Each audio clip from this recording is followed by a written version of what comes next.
So, Sylvain, are we ready? Yes, we are. Okay, so hello everyone. Let me introduce myself. My name is Sebastian.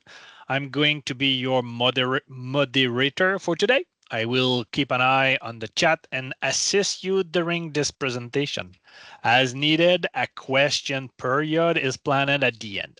So thank you for joining us today for this webinar, which is the title Introduction to Microsoft 365 Business Premium and its Advantages in terms of security. You are a technical or a sales professional. You are starting your Microsoft 365 practices.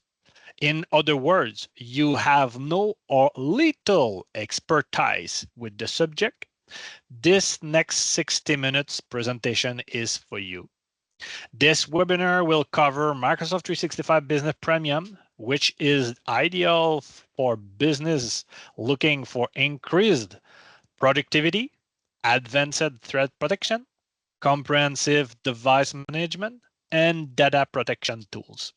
So it is with pleasure that I introduce our colleague, Sylvain, our modern work security specialist. Sylvain, the floor is yours. Thank you, Sebastian. All right, thank you for joining us today. As Sebastian mentioned, today we'll be talking about business premium and how do we want to increase that security posture for customers? How do we want to add those layers of security as we think about defense in depth? So today we're going to look at five key aspects of business premium in terms of security. We're going to look at Entra ID, which is our identity and access management tool, which helps us protect access to resources. We're going to specifically talk about conditional access. We're going to look at Defender for Office 365, where we can extend our protection beyond that of Exchange Online protection, and we can extend that protection to our collaboration platforms. We're going to look at Defender for Business, which is antivirus features, enterprise grade antivirus features, I should say, that come with Defender for Business that we're able to activate on top of or augment that security posture once again relative to the antivirus, because we all know now that Windows does come with a default antivirus. We'll look at Intune, which is our total endpoint management. We're able to manage devices of all types, of all operating systems. And we're going to look at information protection, which is what permits us to control how data is shared. So let's dive into it. Introduction to Microsoft 365 Business Premium and its advantages in terms of security. Now, you might have a customer that comes up to you and says, hey, I use Microsoft 365 Business Standard. Do I really need additional protection? I know what my answer is. My answer is yes. Because Microsoft 365 Business Premium helps us, on top of already the productive aspect of the business licenses, we're able to now add that layer of security, which though we don't have with Business Standard. So Business Premium is geared towards those customers of 300 or less users that want to add security to their environment. We also have Microsoft 365 E3, which is for companies that have more than 300 employees that also want to add security. Now, that would be the entry-level SKU for those enterprise customers. Yes, we do have other enterprise SKUs, such as Office 365 E3 and E5, but they don't really have security. And we all do that whole security aspect or notion or drive towards that augmented security posture. It's all because perhaps eventually we're going to want to use Copilot for Microsoft 365. So we need to control who gets into our tenant, who gains access to our resources. Now, as I said at the beginning, we're able to secure access now with Business Premium, because as well as when you buy a license of Copilot, you also get restricted SharePoint search, which helps you implement over time Copilot, because you might want to use it right away. You might have, for example, 5 sites, but you want to make sure that all your security, all your ducks are in a row. So what you might choose to do is use restricted SharePoint search to maybe block four of those searches for those sites so that they're not able to be searched by Copilot or by organizational searches. And that way, it gives you a chance, perhaps on that one site, that initial site, where you can start to build out what security you're going to want to lay across all of your sites. And now we're going to do conditional access with Entra ID, and we're also able to control it with Intune as well, control which devices have access to which applications. And we're going to look at information protection more precisely in Purview. We're going to look at sensitivity labels. We're also going to talk a little bit about sensitive info types. We need to make a distinction between those two. And we'll talk about data loss prevention policies. And as well, all of that is really because we're also thinking if or not about using Copilot. Yes, if we're thinking about using Copilot, we definitely should really think about security. But as well, if we're not planning on maybe today or tomorrow, perhaps just a week after about using Copilot, we should still focus on security regardless. Now, Microsoft 365 Premium, we say it's comprehensive because it has that productivity aspect to it. It's also easy licensing, it eases licensing complexity, I should say, because at the end of the day, it's one license, one SKU that gives you all of your productivity apps, but it also includes that security. And all that security gets applied all at the same time. It all becomes available within the tenant. So that one SKU activates all of those features, all those admin centers, and you're protected, by default up to a certain level when you have business premium. Now, I would say it's cost effective because, once again, you don't have to buy multiple security solutions, nor do you have to deal with multiple vendors, nor you also don't have to manage multiple solutions from multiple portals, which lowers the help desk overhead. And we say enterprise grade security because the features that we find today in Business Premium are actually features that came from enterprise licenses that Microsoft decided to make available for the SMB market in order for those small to medium businesses to secure their environments.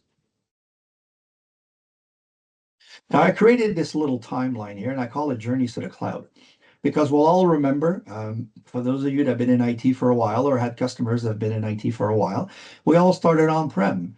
So where we had workstations with antivirus X, then we had servers with an antivirus Y because sometimes more often it was different in some cases. We also had an email anti-spam service, we'll call it Z. And then we got into the workstation management aspect, whether we're using or not GPOs or whether we're using SCCM or not. In some cases, some people are small enough. They just have the domain controller because they, have a couple of file servers or they have an application server, and they want to have some security behind that. And they might not necessarily use GPOs. And then we don't have that content encryption possibility anymore because let's not forget, yes, we do have security on our NTFS, file server. As long as the file resides on the server, we can control who has access to it.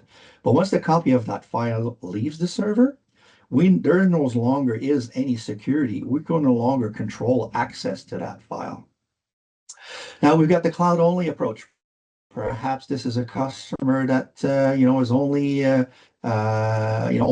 started his business or is in the process of building their business. So they're growing, but they only started in the cloud. They won't even consider or they don't need to consider on-prem infrastructure. So in that case, they have laptops, desktops, those workstations with consumer antivirus, the one that comes by default with the operating system. Now as well, they're not using business premium, so therefore they're using the base protection that comes with Exchange Online protection. And more than likely, if they're small enough or too small, they're not doing any type of device management. And I doubt that they're also doing any sort of content encryption but they do have access to Entra ID. So at least we're able to protect and control access to the resources in regards to their identity. Then we fall into that mix of hybrid where we have some on-prem infrastructure and some cloud infrastructure. Now, I've seen some cases where, yes, customers had on-prem infrastructure, which they used to configure or deal with in a certain way. But then when they started, let's say, hiring people on the road or hiring people remote, from one or two provinces away, they started having a bit of a different approach. They're saying, oh, stuff is in the cloud. We don't need to be so stringent anymore on security. They're not here on the domain. It's not as critical. So that's where that uniformity piece comes in. But we'll see that with Microsoft 365 Business Premium in that hybrid scenario, we are able to secure, to manage this in the same way, regardless if those workstation or if those users are on-prem or they're accessing cloud resources from home. Now we're able to protect those devices using Defender for Business, our enterprise-grade antivirus. We can even attach to that Defender for Business server. So yes, we can have that same antivirus engine, that same level of protection. And as well, we're also able to manage it from one location, from one admin center. We can manage both our workstations and our servers. Now with Business Premium, we have Defender for Office 365, which is what we say called a zero-day type anti-spam email service. Now, what do we mean by that? Well, Exchange Online Protection uses a database or lists of known threats, known URLs, or known attachments or contents within those attachments. Whereas with Defender for Office 365, we're zero day, we're zero trust. We will examine every URL and every attachment, and we'll see that mechanism a little later in the presentation. We're also going to manage all our devices using Intune, whether they are corporate or BYOD. And we're going to look at content encryption using information protection, and we'll see how we do that later on as well. And we're really going to focus on the conditional access. Here at IT Cloud, we're strong believers of conditional access, where we add layers post authorization or post authentication, I should say. After the user has submitted their username and password, we're able to add conditions before we give them authorization to our resources. Well, of course, all of this is built on what Microsoft calls their data security pillars: build zero trust, secure sensitive data, monitor and manage data usage, and identify security incidents. And as I mentioned before, the beauty of it all is we're able to centrally manage all of these security solution products.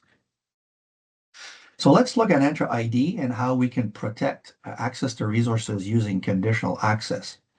So you might have a customer that comes up to you and you're trying to convince them to get into conditional access. Well, they might tell you, hey, I use a complex password to authenticate.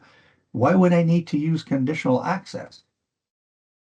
Well, let's look at a little scenario where someone, excuse me, someone is trying to, a bad actor is trying to get into the corporation's information to access their organizational resources. But in this case, this could be a user that for some reason decided to use their work-related identity as an ID onto another third-party platform. And that third-party service or platform suffers a breach. Well, unfortunately, that username and password, more than likely is now going to get leaked, is now going to be found present on the dark web. So nothing prevents a bad actor from using that username and password to access those organizational resources, or more than likely they're probably we're talking about out of the country in this place. But even if they were in the country, we can still add layers of protection with conditional access. So typically what we'll do, we'll at least enforce a multi-factor authentication for sure to those users. But we'll get back to that country piece because what we could as well do is we can control where that authentication request comes from. We can validate that source IP. Now, yes, we could limit it through conditional access that we only accept authentication requests that come from Canada. Or we could be even more granular than that. If you have a customer, let's say that all the employees report physically to work. Well, in that case, you could put in your conditional access to permit authentication requests to only come from that IP of their internet connection at the office as well. But also, what's interesting is that self-service password reset function. Well, that's very interesting because in that case where that user used their work-related identity as in order to authenticate to a third-party platform, they might think after all, oh, they heard that there was a breach, or they might have, second thoughts that it perhaps wasn't a good idea to do that. Then with the self-service password reset, they would be able themselves to change their own password. Now, conditional access is really convenient in the sense that we're able to analyze those requests coming in real time, and we're also able to apply conditions to those requests. Now, we can base it that we can decide which locations are actually allowed to log in. So we can really secure it based on user and location, as well as on the device itself, as well as we can actually limit which application someone can access because they're trying to access it from a certain location or because they're trying to access it from a certain device. And we say real-time risks because once again, we're able to validate where that authentication is coming in from, which device is responsible for that authentication request. And we should really think about mandatory MFA. In the least, if you have customers that have business standard, well, by all means, please enable security defaults. If you have customers that have business premium, however, you can't use a combination of both. It's either security defaults or conditional access. The reality is security defaults or are conditional access policies in the background. It's just that we don't have access to them. We can't modify them or adapt them to our needs. And that's the beauty of conditional access is we can really customize those or personalize them. Now I put this in here, these user synchronization methods.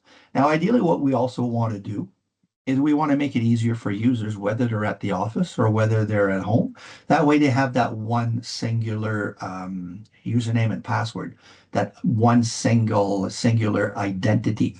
And we have different ways of doing that. If you still have on-prem environments through Entra Connect, we're able to synchronize those identities back and forth to and from the cloud and on-prem. One of the easiest ways of doing it is password hash synchronization. So what we do in that case is we take those on-prem identities and we'll actually hash them, we'll encrypt them, and then we'll keep a copy of those in the cloud. Now, there are some customers to them that they're rather, they could be uncomfortable with that and actually having an actual copy of the username and password in the cloud, even though it's perfectly safe. Then in that case, what we could do is we could go through pass-through authentication. What this does is every time a user tries to obviously authenticate when they're on a local network, their authentication will be approved by the local domain controller.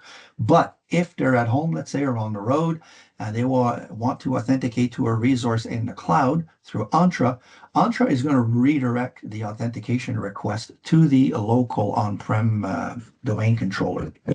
If for some reason the office is having issues with its internet connection, or the domain controller is rebooting, or the domain controller is acting up, unfortunately, the user will not be able to access the cloud resource. So this is a bit of where it can be problematic.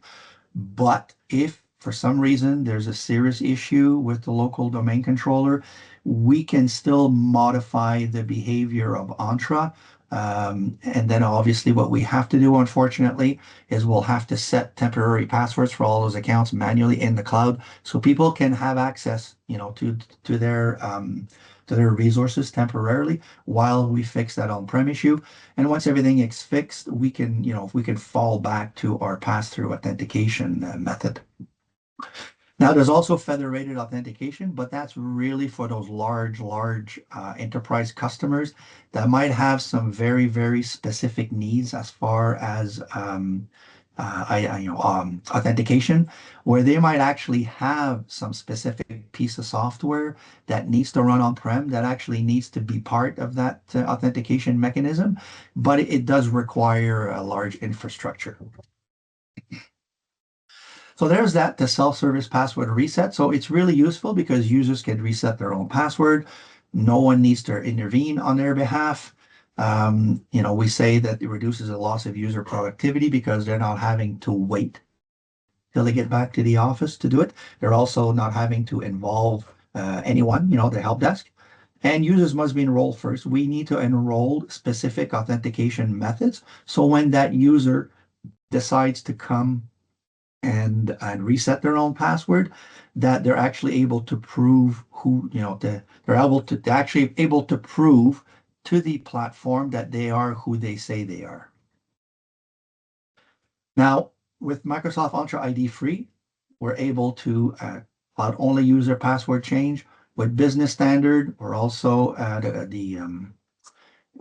able, I should say, to do a password reset. We're also able as well with Business Premium to do that password reset. But the beauty of it is that user is able to reset their password in the cloud. And let's say they do that in an evening. When they get back to the office the next morning, they're able to now log in to their workstation with that new password that they changed on their own the night before. So let's look at Defender for Office 365. Now that's a way that 0-day incoming email protection, and we're actually able to extend that to our collaboration platforms. Now your customer might ask you, you're telling me that the base protection that comes with Exchange Online protection is not sufficient? I mean, it's a good protection in itself, but we can be even a little more vigilant. We can add that layer of protection as well because of that 0-day aspect. So what happens is we have an email coming in. It's a phishing email. So basically, what that's going to want to do, we're going to want to convince the user to reveal their username and password to the hacker. And then from that point on, that identity is compromised. Now, if we had Defender for Office 365, what would have happened is that phishing email, that link to that authentication page, that would have been validated before. So what Defender for Office 365 does with that 0-day aspect is every time a user goes to click on a URL, it will actually be validated in real time before we actually let the user access that distant website. And we'll also do the same thing for attachments. So the first one pertaining to the URL is called safe links, but we also have safe attachments. Now, typical scenario, the email comes into Microsoft 365. It goes through Exchange Online protection, goes through that known database of threats. If it doesn't match anything, then it's just sent on its merry way to the recipient's mailbox. But if we have Exchange on Defender for Office 365, rather, excuse me, then we have that safe attachments aspect where Microsoft will actually take a copy of that attachment, bring it into a sandbox in the cloud, do a detonation, go look inside. Is there any active code, anything funky or fishy going on in there? And then it will emit a verdict. So if it's safe, it will make sure that the attachment becomes available to the user in their mailbox. And like I said before, it will actually do the same thing with safe links. It will not let a user reach that distant website until it's actually had time to validate whether or not it is safe to do so. So Defender for Business, this is very interesting. This is our enterprise grade antivirus. Now, your customer might say, or you You yourself might have this interrogation. The operating system that comes with, and the default one that comes with my operating system, isn't it enough? Is it really necessary to add another one? Well, I would say yes, because we can never really be too careful nowadays with ransomware. And the reality is the antivirus on that Windows 10, Windows 11 machine that came with that default OEM operating system has that built-in consumer type antivirus, and it's only is only up to date as it is up to date. If people don't do their security updates, then obviously you might not be fully protected. So the idea behind that is we want that added level of protection. And then we're going to see a little bit later on in a slide all the different levels of protections that Defender for Business affords us.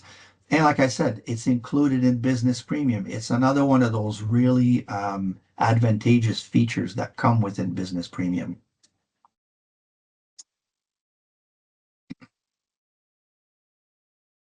Now here we see what you see as far as what comes with Defender for Business. Someone was asking in the chat, can you enforce password strength? At the moment, no, we can't control password complexity from the cloud purely.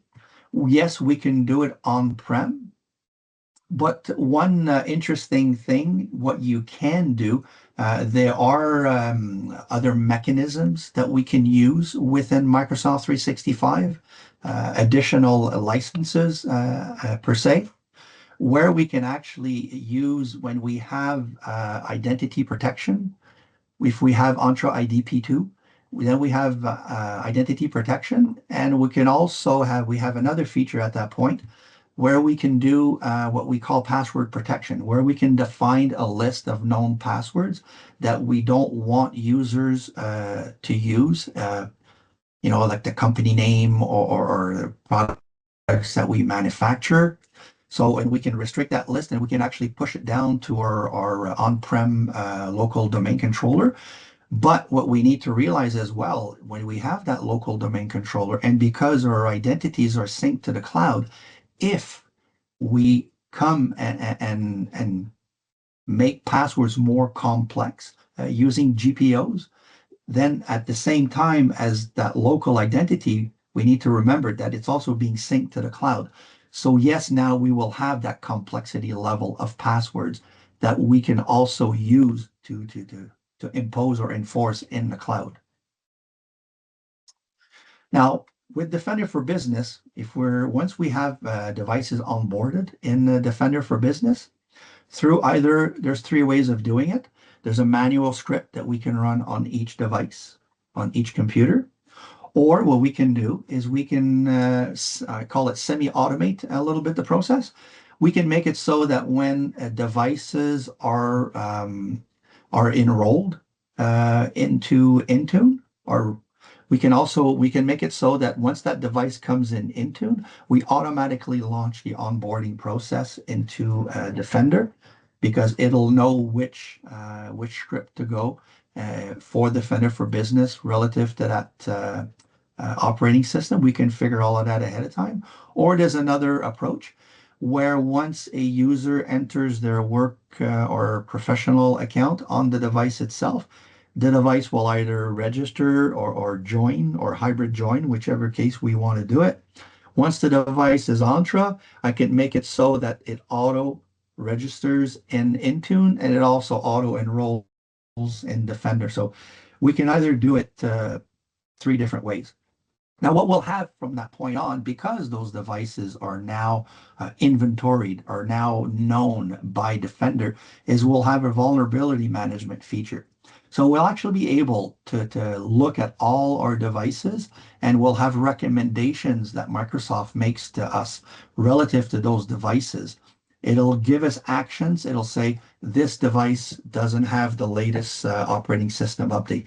This device is running this application.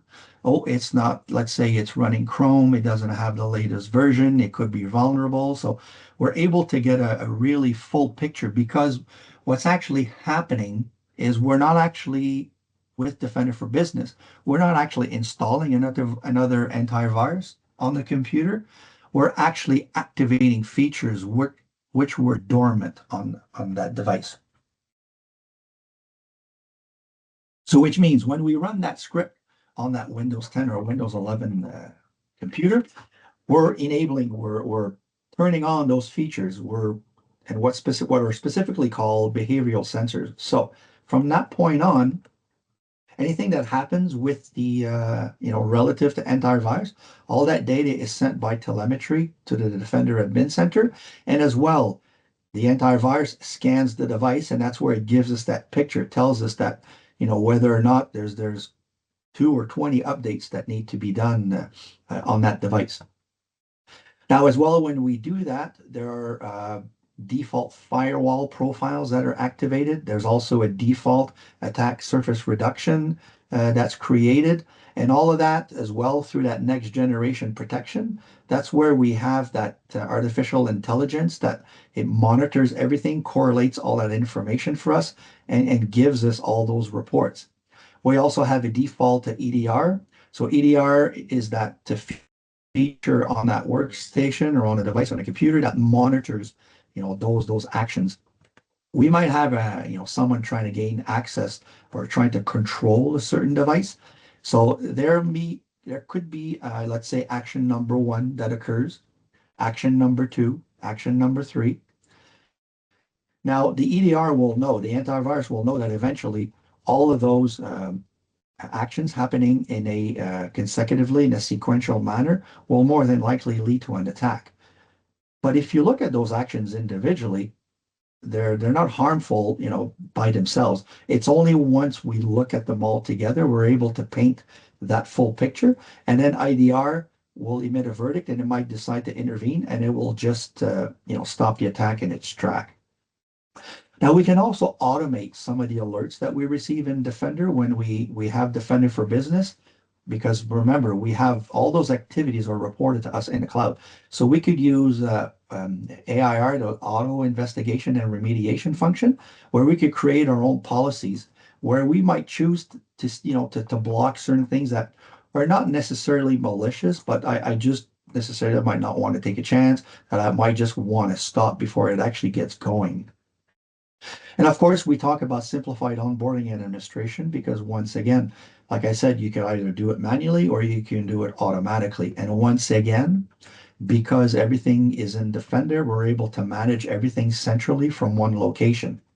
And then we mention API and integration because yes, if you have an external piece of software that you're using to manage security, correlate or where those alerts or incidents all concentrate, you can actually connect that through API to Defender and you're able to extract that data and come and analyze it on a third-party platform.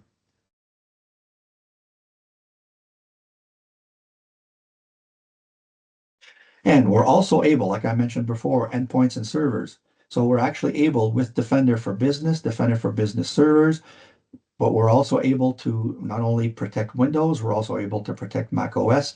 And then when we talk about mobile devices, we're going to talk about our phones or tablets on Android or iOS. And let's not forget our virtual machines in the cloud, whether they're Windows 365 or whether it's an Azure virtual desktop machine. Because there's another added feature to Business Premium for those who have Azure or thinking of getting into Azure. Let's take, for example, Azure Virtual Desktop. In order for a user to access an Azure Virtual Desktop, because it's a multi-session machine, they would actually require a CAL, a Client Access License. Well, that already comes included with Business Premium.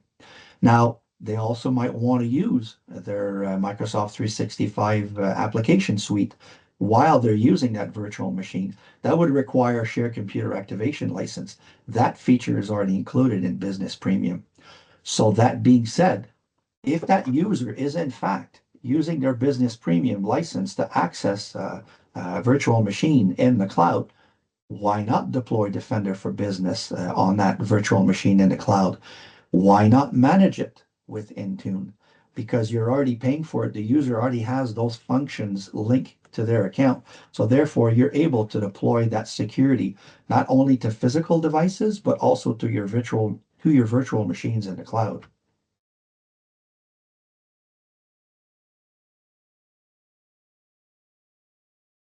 This slide is wrong. It should say, I apologize for that. It should say Intune because now we're getting into the endpoint management piece. So managing endpoints, you're telling me, is not just about having them listed in inventory? Well, I hate to break it down to you or break it to you. No, it's not just about having them all listed in inventory. Now, the purpose of endpoint management is that we want to control the behavior of those devices. We want to control which applications are used on those devices. And need be, we want to make sure that we prevent that device from interacting in our environment. We could all, as well, on a corporate device, we could do a device wipe where we could completely erase it, basically do a out of the box experience, do a factory reset. And Microsoft Intune, like Defender for Business, is able to be used on Windows machines as well as Apple machines, as well on Mac OS, I should say, as well as iOS, Android, and Linux. And it's managed from the cloud. Once again, we're able to manage everything within our 365 environment. And it's also able to be co-managed. If you have it on-prem, let's say SCCM, we're actually able to link the two together and they're actually able to coexist together to manage our devices. Now, this example is in the case of a BYOD. So let's say someone is using their personal devices at work. If they leave the company for some reason, and you want to make sure that there's no, obviously you're gonna restrict their account, but as well, what's going to happen is because from that point on, they're no longer able to authenticate, they're no longer able to access their apps, but it would also wipe any company related information that was saved even outside the apps because we're able to separate that. We wouldn't even let her go and save that information into her personal apps. So we're actually able to do a partial device wipe. So we can wipe those applications. And by wiping the applications, we're also wiping all information contained within those applications. So now let's look at the information protection piece. And we're protecting data using all the tools that we find within Purview. Now, someone might say, I have a strict password rule in my organization. Do I need to use additional means to protect my information? Well, I would actually say yes, because most of the time we will concentrate on the risk being outside, trying to gain access to inside. But what if the risk was on the inside? Someone, from within the organization. And this here represents all our content, all our copyright content, something we might have patents on. But even so, regardless, it's all company information. It's important for us to operate, to fully function, to generate profits. So there are ways to protect that information. This is where we get back into that example of our on-prem MTFS file server. So in this case, because we don't have information protection, enabled and configured or available, because obviously, this customer didn't have Microsoft 365 Business Premium.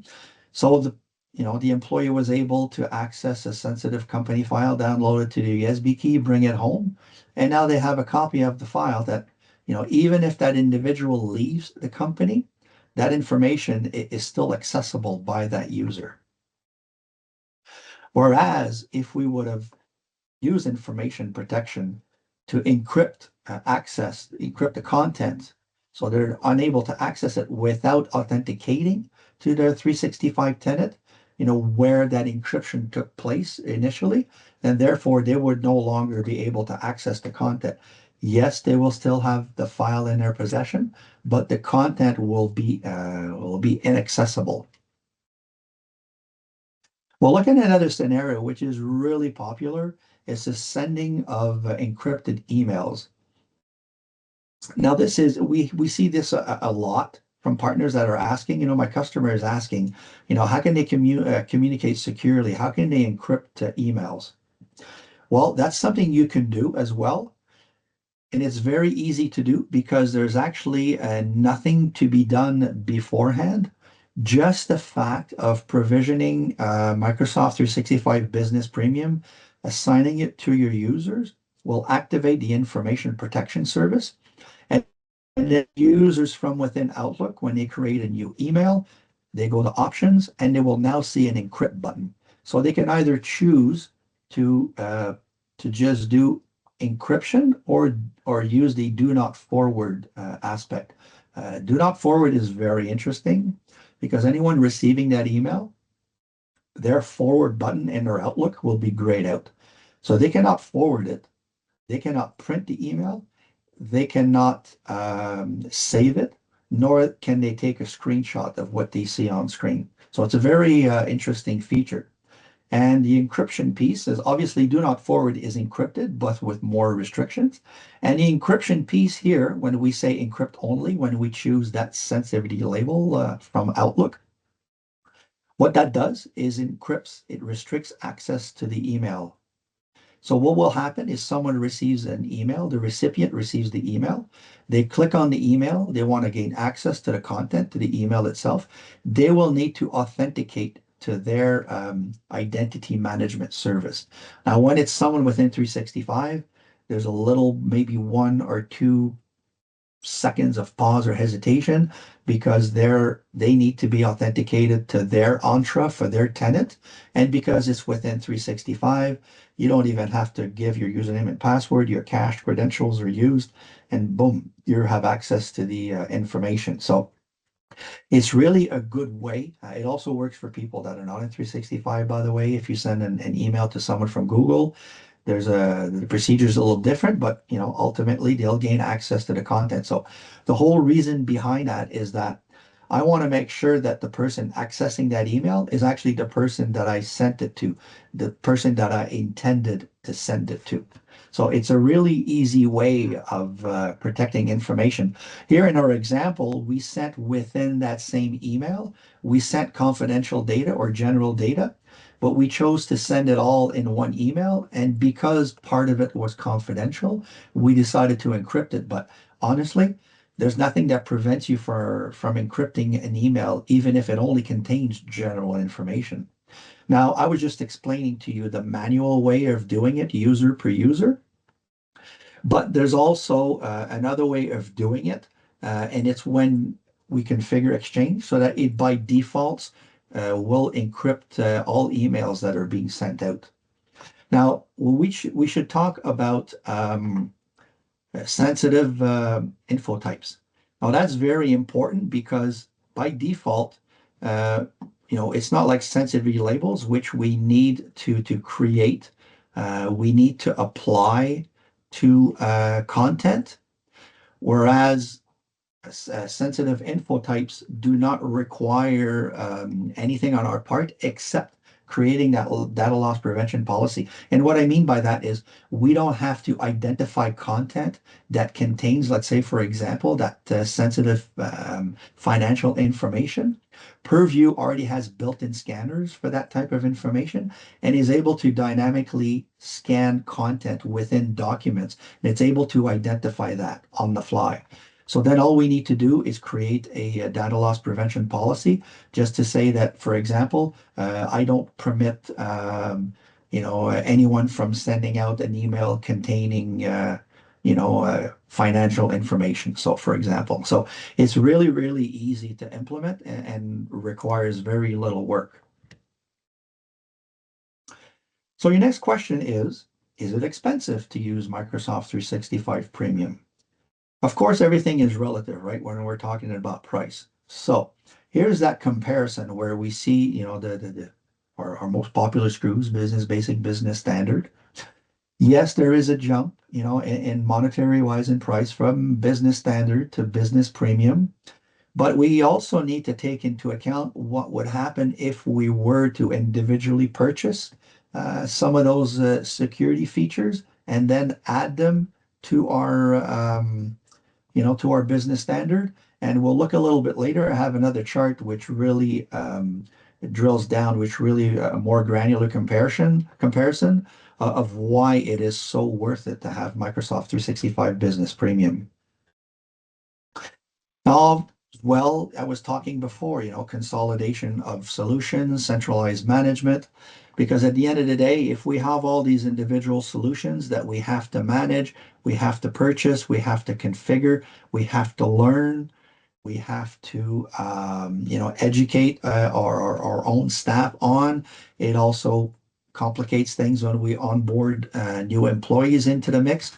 So the idea of using Microsoft 365 Premium is no long as well. Not only does the user still get the productivity piece, but the user is protected by all those security features, and us as administrators, then we're able in one central location to manage all of these security products, these security features. Now, here's that little granular breakdown. If we were to look at all those individual pieces of software that we might want to link, let's say, for example, to a business standard. Like in this case, we're talking about device management. In this case, we're talking $7. If we were talking in the case of Intune, we're talking $11. So if you have a customer that says, I want to get into device management, but I don't want to buy business premium. Well, $17 for your business standard plus $7, we're at $24. Yes, grant you, it is cheaper than buying business premium, but unfortunately, you do not have Defender for Business, that upgraded version of antivirus. As well, you're not able to do conditional access because you don't have Entra IDP1.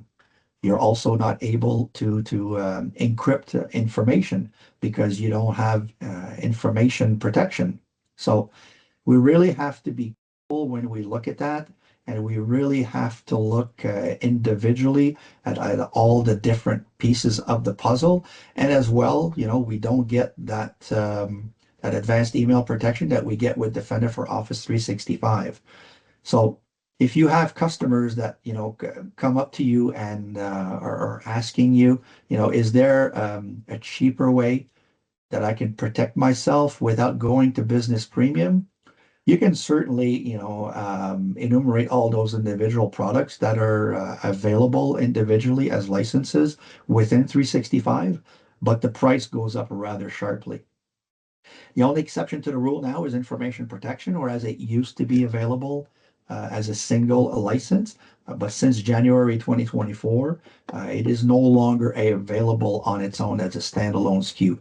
So right now, the cheapest way to do information protection, to do sensitivity labels, to restrict how information is sent out, how people manipulate data, how it is shared, whether it's banking information or documents that we have labeled as internal, private, confidential, wherever the case may be.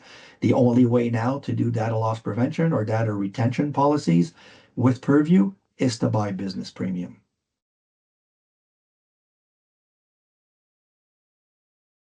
What I want to introduce to you now is our teammate, which is our specialized IT support service. Now, we've seen quite a bit so far in this roughly 1 hour webinar. So this is a service that we offer. It's our own in-house delivery service. So of all the features that you saw, let's say you want to get into a project where you really want to get deep into Intune, because that's something that's very important to your customer. You want to get in and look at all different aspects of Intune. How should I go about it? What are my first steps? What needs to be laid out for the customer in order for this to go ahead? Then Teammate is your technical ally at IT Cloud. We will help you, realize that project and bring it home for you. In that case, I would say use the proof of concept tile because at the moment it is not specifically listed as one of our offerings, but this is where that proof of concept tile comes into play. So you book a meeting with our teammate people here at IT Cloud, and they will certainly help you to look into any projects that you might have that are not listed here on the screen. Now, my colleague Sebastian, which led us off in this webinar, is our Azure specialist. So if you're thinking of getting into Azure Virtual Desktop, Windows 365, migrating workloads into Azure, then he's definitely your guy, for pre-sales technical. You can look at some specifics of what you would need. But let's say you're really ready to move on to that next step where you want to put it into action, then I would say click on this tile in Teammate and they'll be able to assist you. As well as we offer Teams phone service, we're able to accompany you to migrate away from those old legacy phone systems on-prem to go to a complete Teams phone aspect. We also have multi-tenant collaboration. Now we have a lot of demand for these two here at the bottom, multi-tenant and global secure access. Now, multi-tenant collaboration is interesting. Let's say you have a customer that buys another business, and they might not necessarily want to bring everyone together on board in one tenant right away initially. They still, maybe want both divisions or both entities for a little while to operate on their own. But they would still like to be able to have access to certain information or be able to share information in a more secure way other than just, sending out sharing links. So this is a way where we can link two tenants and we can control who has access to what to and from each tenant. Now, as well, global secure access is very, very popular. This is basically a solution to replace all those legacy VPNs. Customer thinking of getting rid of their firewall. So with this, we're able to control in a secure manner access to on-prem resources. We're also able to control in a secure manner, and even more, I should say, secure manner, access to 365, because it becomes an extra condition in our conditional access that a user must go through. So they must have this global, the secure access. They must have that client installed on their specific device in order for them to gain access through this new security profile in the way that they can access information. Now we can also use it to control access to the internet, control internet traffic. So if you have a customer that doesn't have a firewall or has one and was using it, to control access to the internet, limit to access to certain classes of websites, social networking, let's say, or stuff of that nature. Well, now you can do that with actually not even needing an appliance. And it works for people at the office or if they're on the road or at home. So once again, through a global secure access, in this case, it would be the Entra Internet Access license that you need to buy additionally to Entra IDP1. Or in the case that you want to secure access to an on-prem resource, then you need Entra Private Access that you need to put on top of Entra IDP1. But if you want to add that extra security, that extra layer in your conditional access to gain access to 365 resources. In that case, you don't need anything additional because Entra IDP1 actually takes care of that. And obviously, we're talking about Microsoft 365 Business Premium, so you already have Entra IDP1.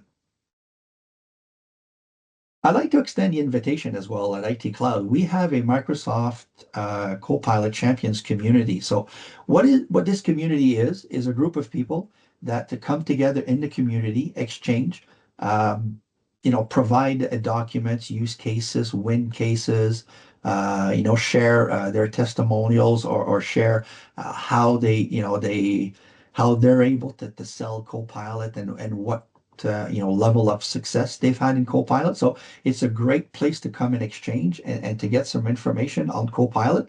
If you're curious or you haven't, you're not there yet with your customers, getting them to get into Copilot, then this is a great way for you to gain some knowledge and experience with Copilot. And as well, when you're part of this community, the last Friday of every month, we conduct a live Copilot Friday session where people are able to collaborate live inside the community. We also have our IT Cloud public YouTube chain where you're able to access this webinar that we're doing today, as well as past webinars as well. And that way, there's a bunch of content on there, and we use this platform to promote products, to talk about what it is included, what some of the features are within these products. So once again, it's a great resource for you. And we would like that if you view some of our webinars, please do a like and don't hesitate to share. Where we're all about, sharing information and making sure that, people really, really get in line with security. Now, as well, what we have at IT Cloud in the specialist team is we have a bookings link. Now, in my case, if you want to book a meeting with me, use the bookings link, scan the QR code, use the URL that you see on the screen. And in my case, choose Microsoft 365 Security, book a time and a date that's convenient for you, and we'll get together and we'll talk security. As well, I have some of my other colleagues in there, like Sebastian. You can talk Azure with him. You can talk Microsoft 365 Copilot with my colleague Diane. If you're a partner and you have questions about your MPN, your Microsoft partnership, some incentive levels, how do I get solution designations, and so on. Well, Majida is able to help you choose the Microsoft partnership tile, and she'll get you, going on that. Now, as usual, which we will ask, a view of everyone attending our webinars, we would first like to please help us understand, share with us if you found that the session was useful to you. It also allows you to provide unshared feedback, that you weren't able to share during the presentation, if there wasn't an opportunity or if you just chose not to do it. This way you can still do it with us one-on-one. But most importantly, please help us understand how we can improve our webinars in the future, because we're really trying to give you the most value. We really want you to succeed with IT Cloud. Sebastian, are there any questions in the chat? No, there is no question. It was a great event, Sylvain. Thanks a lot. All right, perfect. Thank you. Well, on that note, then I will say thank you. And here are some coordinates. Don't hesitate to contact us at IT Cloud. We want to hear from you. We want to help you improve. We want to make sure that we're able to take you and your business to the next level. And I would really, really like to thank you for taking time out of your busy schedule, for trusting, in us today through this webinar, that, you're actually able to get some very valuable knowledge with us. And we really appreciate you attending this webinar. Thanks a lot, everybody. See you later. Bye bye now.